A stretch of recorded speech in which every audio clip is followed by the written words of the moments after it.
লিখছেন মসজিদ লিখছেন যারা ফজর ও আসর সালাত দেরিতে জামাতে পড়ে আমার উপায় কি? দুই ঈদের সালাতের তাকবীর সংখ্যা কত? তাকবীর সংখ্যা তো 12 কি বলে যে দুই ঈদেই 12 করে করবেন, এত 7 5 কত 12। যতই ফন্দি ফিকির যেই বলুক না কেন, হাদিস 56টা রয়েছে 12 তাকবীরের পক্ষে। আল্লাহ নবী বলেছেন, করেছেন। কোন ব্যক্তির ব্যাখ্যাকে বিশ্বাস করি না। হাদিস পেয়েছি 12 তাকবীরে মানবো, কোনো ব্যাখ্যা দরকার নেই।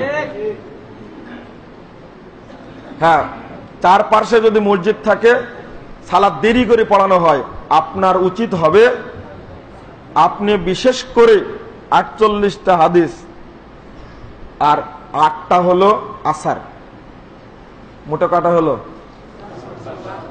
আচ্ছা, আপনি তখন বাড়িতে সালাত আদায় করবেন। 1494 নম্বর হাদিস সহিহ মুসলিম খুলে দেখবেন। আল্লাহ নবী জিজ্ঞেস করলেন, তোমাদের আমিররা, শাসকরা যদি এরা ইউমিতুনাস সালাহ আই ইউআখিরুনাস সালাহ, যখন সালাত দেরি করে পড়বে তখন তোমরা কি করবে? তখন আবু যার বলছেন যে কি করব বলেন আপনি তাহলে। তখন বললেন, সাল্লি সালাতাক, তোমার সালাত তুমি আদায় করো না।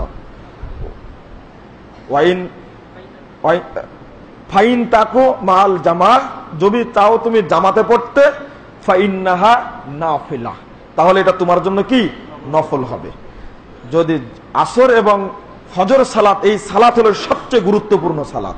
এই দুইটা সালাতই পড়া হয় একবারে শেষ ওয়াক্তে। নিয়মিত পড়বেন না। কোন ক্ষেত্রে আপনি পড়তে পারেন, তবে নিয়মিত পড়বেন না। নিয়মিত যদি পড়েন তাহলে বাড়িতে আপনি পড়বেন, চাইলে আপনি পরবর্তী জামাতে পড়ে, এটা হবে নফল, আগেরটাই হলো আসল। এই জন্য জামাতের চেয়ে ওয়াক্তের গুরুত্ব বেশি।